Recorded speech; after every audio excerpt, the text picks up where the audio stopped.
David Sullivan flew halfway around the world to marry the Filipina nurse who'd stolen his heart through late-night video calls. But the woman waiting at the airport had eyes that held secrets darker than he could imagine. What he discovered in the cramped apartments and shadowy streets of Cebu City would transform his dream of eternal love into a nightmare that threatened not just his heart, but his life. David's hands shook as he read the message that would change everything. "My mother is dying, and I need $500 for her medicine."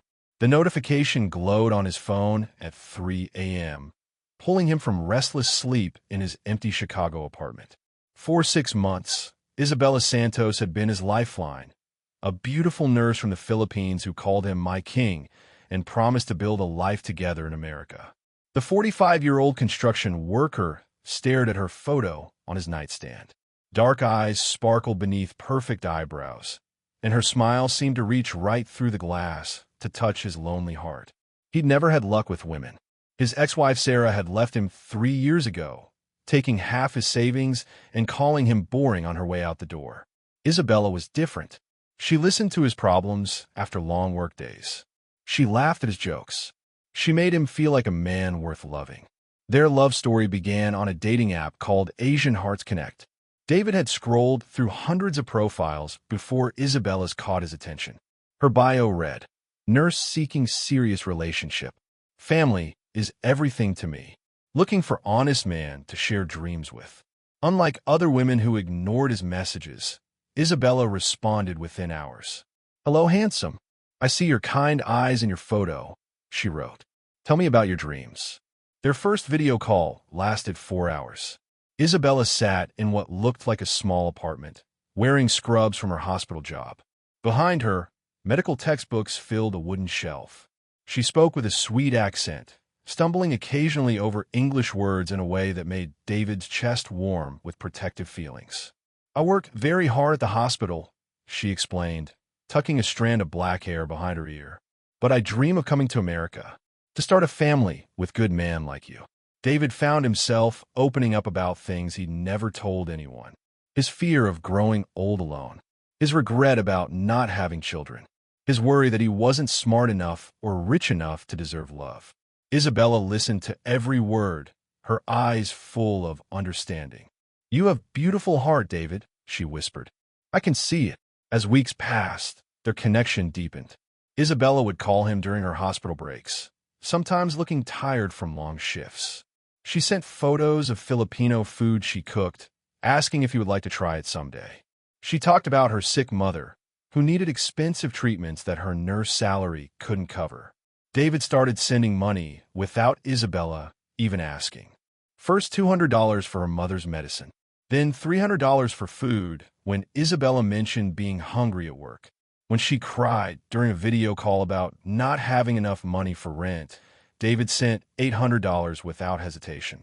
"You are angels sent from heaven," Isabella sobbed with gratitude. "I love you so much, my king." But strange things began happening. Sometimes Isabella's internet would cut out during important conversations. Her English became perfect when she got excited, then broken again when she remembered to sound less educated. Most puzzling of all, she always had excuses for why they couldn't meet in person. "My passport is expired," she explained when David offered a visit. "It takes months to renew in Philippines." "I will come to you," David insisted. "I don't care about passports." Isabella's face went pale on the video screen. No, is too dangerous for American in my city. Much crime. You wait for me to come to America, okay." Red flags started waving in David's mind, but love made him ignore them. He wanted to believe in their fairy tale romance. He needed it to be real. The breaking point came when David's coworker Jake looked over his shoulder at Isabella's photos. "Dude, that's a model from Instagram," Jake said, squinting at the screen. "I've seen her picture on like 10 different profiles." David's world tilted sideways. That night, he confronted Isabella during their video call. "Jake says your photos are fake," he said, studying her face for any sign of deception. Isabella's eyes filled with tears. "How can you say this? I send you real photos of me cooking, of me at work. You think I'm a liar?" She looked so hurt, so genuine, that David immediately felt guilty for doubting her. But deep in his gut, something twisted with unease. Love and suspicion battled in his chest as he realized he had to know the truth. Days turned into weeks as David wrestled with his doubts. He started paying closer attention to details during their video calls. Isabella's apartment seemed to change layouts between conversations. Sometimes her bookshelf was on the left side of the screen, other times on the right. When he mentioned this, she laughed it off. "I rearrange furniture when I am bored," she said with a giggle that sounded forced. Filipino women like to keep things fresh. David began taking screenshots during their calls, studying them later like a detective examining evidence. In one photo, Isabella wore a hospital ID badge, but the picture was too blurry to read. In another, medical equipment sat in the background, but it looked old and dusty, as if it hadn't been used in years. His co-worker Jake became more suspicious as weeks passed. During lunch breaks at the construction site, Jake would shake his head as David showed him new photos Isabella had sent. "Brother, something ain't right," Jake said one day, biting into his sandwich. "Real nurses don't have time to send 20 selfies a day. My sister's a nurse, and she barely has time to call her mom." David's defensive anger surprised even himself. "You don't know Isabella like I do. She cares about me. How much money have you sent her?" Jake asked quietly. The question hit David like a punch to the gut. He'd never added up the total, but as he mentally calculated, his stomach sank. $2,000 over 6 months. Money he'd saved for a new truck, for home repairs, for his future. All of it gone to a woman he'd never touched, never held, never even met in person. That night, David did something he'd been avoiding. He created a fake profile on the same dating app where he'd met Isabella, using a stock photo of a handsome young man. Within hours, he'd found 3 different women using Isabella's exact photos, all claiming to be nurses from different cities in the Philippines. His hands trembled as he compared the profiles. Same photos, different names, different stories. One claimed to be a single mother. Another said she was an orphan. The third mentioned a sick grandmother instead of a mother. David's world crumbled around him. Everything Isabella had told him, every sweet word, every promise of forever, all of it was a lie. He was just one of many lonely men being played by someone who saw him as nothing more than a walking wallet. But anger mixed with something else, concern. During their next video call, David studied Isabella's face more carefully. Behind the practiced smiles and rehearsed endearments, he saw exhaustion. Dark shadows under her eyes suggested she wasn't sleeping well.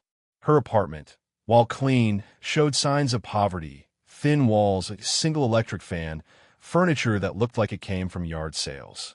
"Isabella," he said during a pause in their conversation, "are you okay? You look tired." For a moment, her mask slipped. Real emotion flickered across her features. Fear, sadness, something that looked almost like relief that someone had noticed her pain. "I'm just working many hours," she said quickly, the practiced smile returning. "Hospital is very busy this month." But David had seen something genuine in that unguarded moment. Whatever game Isabella was playing, she might not be the one calling the shots. Someone else might be pulling the strings, using her just as she was using him. The realization didn't make the betrayal hurt less, but it added complexity to his anger. Was Isabella a victim too, or was she a master manipulator who'd learned to fake vulnerability? The only way to know for sure was to see her face to face, to look into her eyes without the safety barrier of a computer screen between them. David's hands shook as he opened his laptop and searched for flights to Manila. Love, anger, and curiosity battled in his chest as he typed in his credit card information. He was either about to save the woman he loved or confront the person who'd stolen his heart and his money. Either way, the truth was waiting for him on the other side of the world. The next morning, David bought a plane ticket to the Philippines. The moment David's feet touched the ground at Ninoy Aquino International Airport in Manila, he knew something was terribly wrong. The woman holding the sign with his name looked nothing like Isabella's photos. She was shorter, older, with tired eyes and nervous energy that made her fidget with her phone. "David, I am Carmen, Isabella's friend," she said in accented English. Isabella is very sick today. She sent me to pick you up. David's stomach dropped. After 18 hours of travel and months of planning, Isabella wasn't even there to meet him. Carmen led him through crowded streets filled with jeepneys and motorcycle taxis, the humid air thick with exhaust fumes and cooking food smells. "Where is Isabella's hospital?" David asked as they rode in a rusty taxi toward the city center. Carmen avoided his eyes. She worked different hospital now. New job. Very busy. The hotel Carmen brought him to was nothing like the nice place Isabella had recommended. Paint peeled from the walls, and the air conditioner made grinding noises that kept David awake all night. When he finally managed to video call Isabella, her face appeared pixelated and strange on his phone screen. "My love, you made it safe," she exclaimed, but something felt off about her enthusiasm. "I'm so sorry I could not meet you. I have terrible flu. Doctor says I cannot leave bed for 3 days. I'll come take care of you," David offered immediately. "No, it's too dangerous. You might get sick too. Carmen will show you around Manila until I feel better." For 3 days, Carmen dragged David to tourist spots while he grew more frustrated and suspicious. At Rizal Park, she kept checking her phone and whispering to people in Tagalog. At the Mall of Asia, she insisted on taking his photo in front of every store, as if documenting his visit for someone else. On the 4th day, David had enough. He slipped away from Carmen while she was distracted at a souvenir shop and took a taxi to the address Isabella had given him months ago. His heart pounded as he climbed the narrow stairs of a rundown apartment building in a neighborhood that looked nothing like the clean hospital district Isabella had described. The woman who answered the door was definitely Isabella from the video calls, but seeing her in person shocked David to his core. She was thinner than her photos suggested, with dark circles under her eyes and a hardness to her expression that the camera had never captured. "David, what are you doing here?" Her voice carried panic instead of joy. "I came to surprise you," he said, pushing past her into the small apartment. "I was worried when you were sick." The apartment told a story that shattered every lie Isabella had carefully built. Instead of medical textbooks, the shelves held romance novels in Tagalog. Instead of nurse uniforms, makeup and wigs cluttered the dresser. Most shocking of all, a laptop sat open on the kitchen table, showing video chat windows with 3 different men. "Who are they?" David asked, pointing at the screen where other foreign men smiled and waved at women who weren't there. Isabella quickly slammed the laptop shut, but it was too late. David had seen enough to understand that he wasn't the only man in Isabella's life. He wasn't even the only man she was talking to at that exact moment. "You can explain," he said quietly, sinking into a plastic chair that creaked under his weight. Isabella stood in the doorway, trapped between truth and the elaborate web of lies she'd spun. For the first time since David had known her, she looked truly afraid. "It is not what you think," she whispered, but her voice lacked the conviction that had carried her through months of deception. Outside the window, Manila's traffic honked and rumbled, a soundtrack to David's crumbling world. He had traveled halfway around the globe for love, only to discover that love might have been the biggest lie of all. But something in Isabella's frightened eyes told him there was more to this story than simple greed. Something darker was happening here, and David was about to learn that being deceived was only the beginning of his nightmare. Blood dripped from David's split lip as he stumbled through the narrow alley behind Isabella's apartment building, 3 men in motorcycle jackets chasing him through the maze of Manila's back streets. He'd been in the Philippines for only a week, but already his safe little world had exploded into violence and terror he never saw coming. It started an hour earlier when Isabella finally broke down and told him the truth. Not just about the fake photos and multiple boyfriends, but about the man who controlled everything she did. "His name is Rico," she whispered, glancing nervously at the door as if he might walk in at any moment. "He owns me, David. He owns all of us." Isabella led him to the back bedroom of her apartment, where David discovered something that made his blood freeze. 3 other young women sat hunched over laptops, typing messages to foreign men on dating apps. Their faces showed the same exhaustion he'd noticed in Isabella's eyes, the look of people trapped in a situation they couldn't escape. "Meet Sarah, Jenny and Marie, Isabella said quietly. They have American boyfriends too. Lots of them. Sarah looked up from her screen, tears streaming down her cheeks. I haven't seen my real family in 2 years, she said in broken English. Rico says if I try to leave, he will hurt my little brother. David's mind reeled as he realized the scope of what he'd stumbled into. This wasn't just one woman scamming lonely men. This was an organized operation, and these women were prisoners, not criminals. How did you get involved in this? David asked Isabella, sinking into a plastic chair that had seen better days.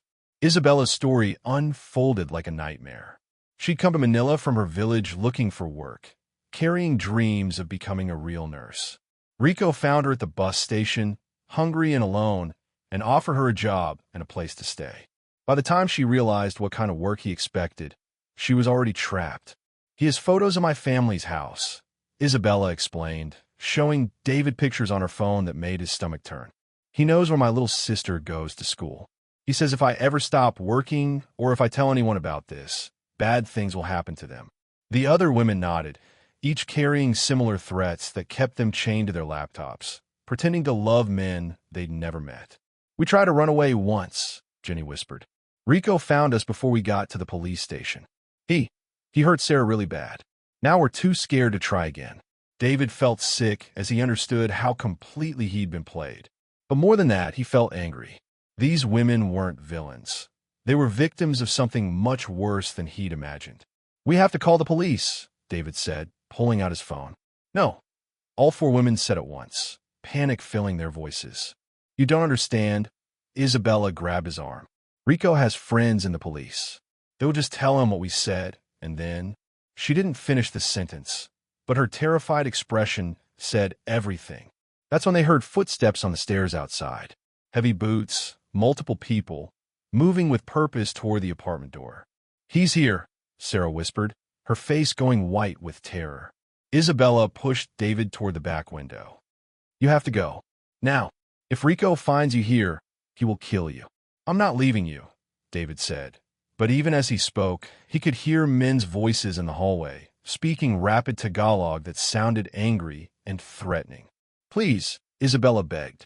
If something happens to you, we will be blamed. Rico will punish all of us. The front door rattled as someone tested the lock. David had seconds to decide between his safety and theirs. Heart pounding, he squeezed through the narrow window onto the fire escape as the apartment door burst open behind him. He could hear Rico's voice now, cold, commanding, terrifying. The man spoke in English mixed with Tagalog, clearly angry about something. David caught fragments. American boyfriend, too many questions, problem needs solving. Climbing down the rusty fire escape, David's hand shook as he realized Rico knew about him. Somehow, the man had discovered that one of his workers had brought her foreign victim to the Philippines. And from the sound of his voice, Rico wasn't planning to let David leave Manila alive. David's feet hit the alley pavement just as the apartment window above exploded with shouting. He could hear Isabella crying, the other women pleading, and Rico's voice getting angrier by the second. That's when the back door of the building slammed open and 3 men in motorcycle jackets spotted him trying to hide behind a dumpster. There's the American, one of them shouted in English, clearly for David's benefit. David ran like his life depended on it, because he was starting to realize it probably did. Behind him, heavy footsteps pounded the pavement as Rico's men gave chase through the twisted streets of a city where David didn't speak the language, didn't know the rules, and was completely alone. His lungs burned as he dodged between vendors and motorcycles, the sounds of pursuit never falling far behind. In his pocket, his phone buzzed with a text message that made his blood run cold when he finally stopped to check it. We have your girlfriend and her friends. Come to Warehouse 47 in Port area tonight at midnight, or they die. Come alone, bring $10,000 cash, no police. You caused this problem, now you fix it. David stared at the message, his hands trembling. He'd come to the Philippines looking for love and discovered something far more dangerous. Now 4 innocent women's lives hung in the balance, and he was the only one who could save them. But first, he had to survive the next 12 hours in a city where powerful people wanted him dead. Midnight approached like a death sentence as David crouched behind shipping containers in Manila's port area, clutching a backpack full of money he'd borrowed from every source he could find. The warehouse district stretched before him like a concrete jungle, filled with shadows where anything could happen to a lone American who'd stumbled into the wrong world. He'd spent the day in a desperate scramble to gather Rico's ransom money. His credit cards were maxed out from the plane ticket and hotel. His bank account held maybe $300. But desperation made David creative, and fear made him bold. First, he called his brother in Chicago, spinning a story about a medical emergency that needed immediate cash. Tom wired $2,000 without asking too many questions. Then David hit every pawn shop in Manila, selling his watch, his wedding ring from his failed marriage, even his construction boots. By evening, he'd scraped together $8,000, not the full amount Rico demanded, but hopefully enough to negotiate. The warehouse ahead looked like something from a horror movie. Broken windows stared down like dead eyes, and rust stains on the metal walls looked like dried blood in the moonlight. David's stomach churned as he approached the side entrance, wondering if he was walking into a trap that would end with his body floating in Manila Bay. A single text message had guided him here. Door 3. Come alone, hands where we can see them. David pushed open the heavy metal door and stepped into darkness that smelled of motor oil and fear. Fluorescent lights flickered overhead, casting harsh shadows that made everything look like a nightmare. In the center of the warehouse, 4 chairs sat under a bright spotlight, and David's heart nearly stopped when he saw who occupied them. Isabella, Sarah, Jenny, and Marie sat tied up, duct tape across their mouths, their eyes wide with terror above the silver strips. They looked like they'd been crying for hours, and David could see bruises on their arms that hadn't been there before. Right on time, Mr. American Hero, a voice said from the shadows. Rico stepped into the light, and David understood immediately why the women were so terrified of him. The man was built like a heavyweight boxer, with scars across his knuckles that suggested he'd used his fists to solve problems before. 2 other men flanked him, both carrying guns tucked into their waistbands. "You brought my money?" Rico asked, his English surprisingly good. David held up the backpack, his voice steadier than he felt.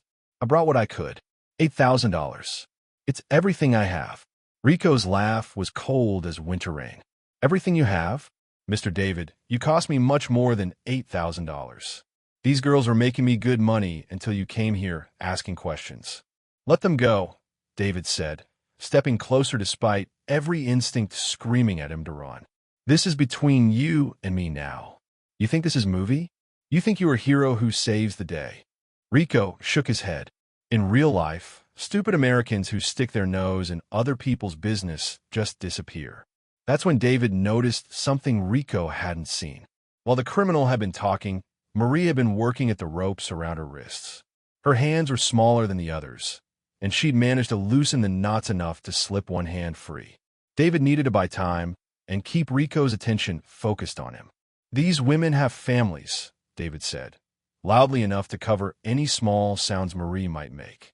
"People who will ask questions if they disappear. Families who live in poor villages and believe whatever I tell them," Rico replied. "Families who think their daughters move to America with rich boyfriends." Behind Rico, Marie had freed both hands and was quietly working on the rope around her ankles.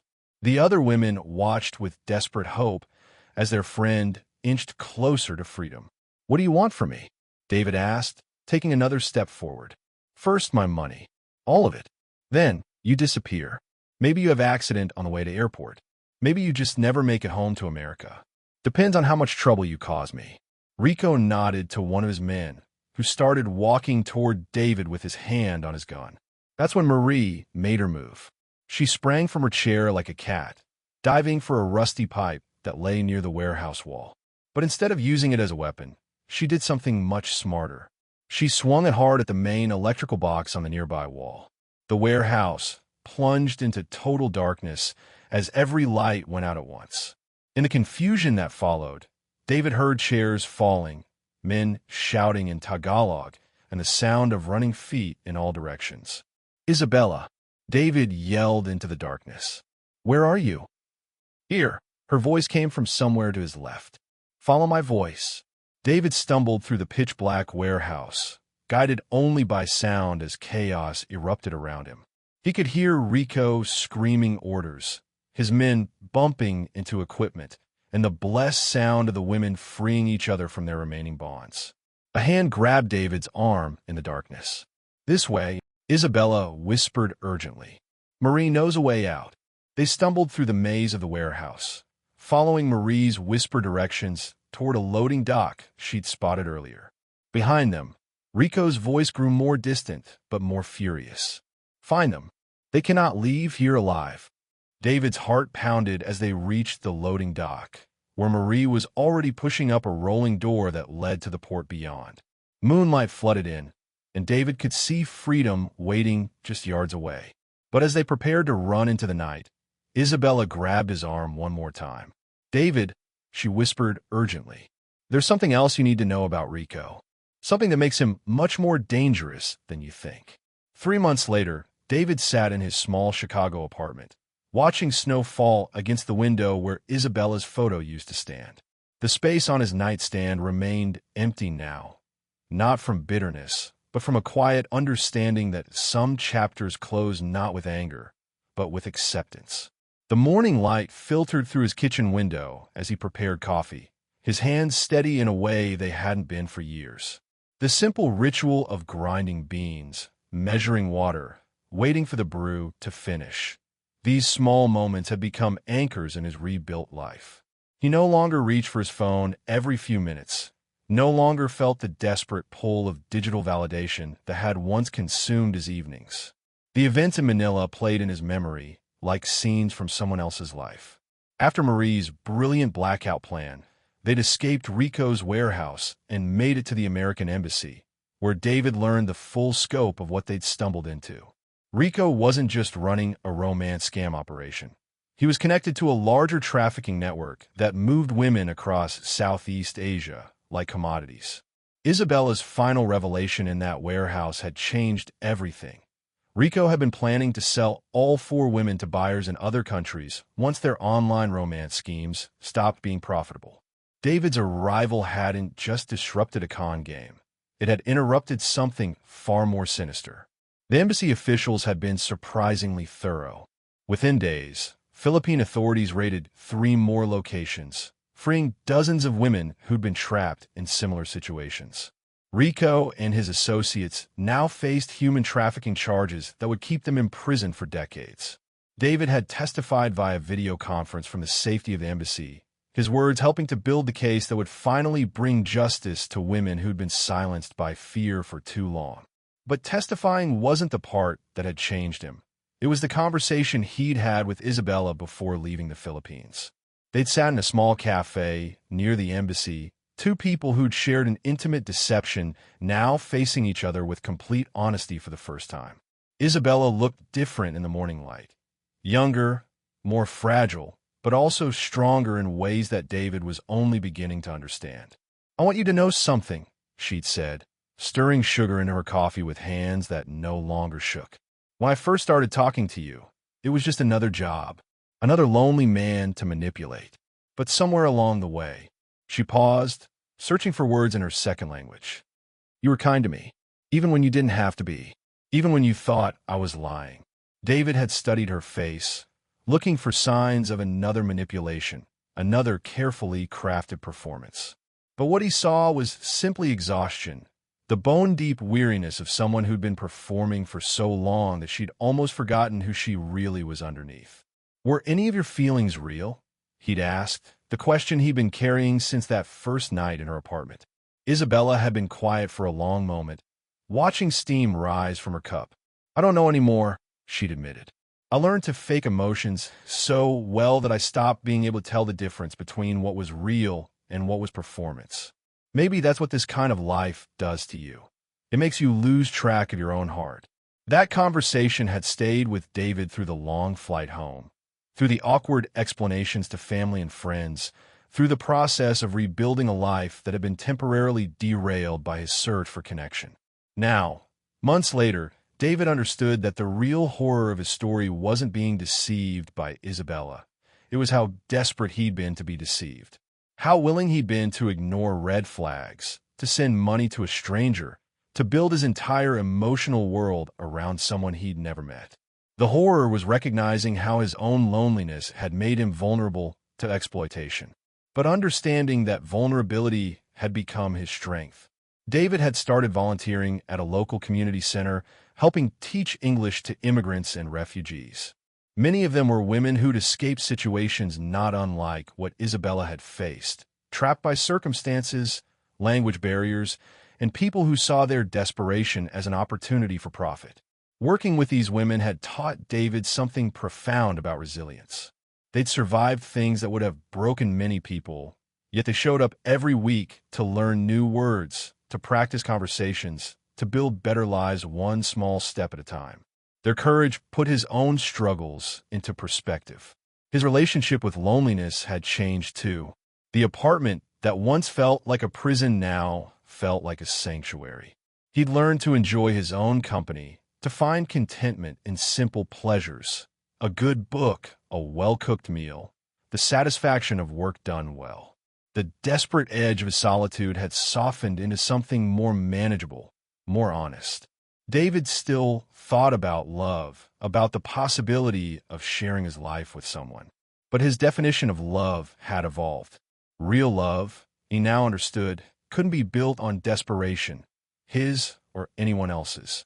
It required two whole people choosing each other, not two broken halves trying to complete something that was missing inside themselves. He learned to recognize the difference between wanting to be needed and wanting to be loved.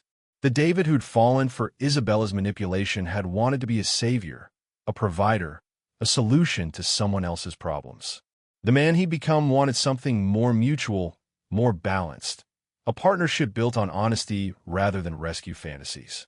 Sometimes David wondered about Isabella and the other women they'd helped free from Rico's operation. The authorities had assured him they were safe, enrolled in programs to help trafficking survivors rebuild their lives. But he knew that recovery from that kind of trauma took time, patience, and resources that weren't always available. He hoped Isabella was learning to trust her own feelings again, to distinguish between performance and authenticity. He hoped she was discovering, as he had, that worth isn't determined by how desperately someone else needs you, but by the quiet strength you carry within yourself. The snow continued falling outside David's window, each flake unique, but part of something larger, more beautiful than any individual piece.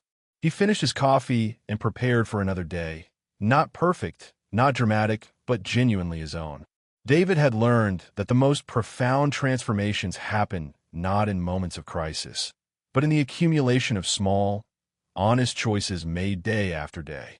The choice to sit with loneliness without trying to escape it. The choice to help others without expecting to be healed by their gratitude.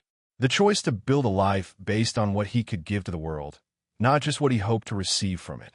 The horror story had become something else entirely. A quiet testament to the possibility of reclaiming yourself from your own worst impulses, of finding strength not in being loved, but in being worthy of love. Most importantly, it had taught him that the love worth having begins with the courage to face yourself honestly, flaws and all, and to build from that foundation rather than trying to fill an emptiness that only you can heal. Outside, the snow continued its gentle fall, covering the familiar streets of his neighborhood in pristine white.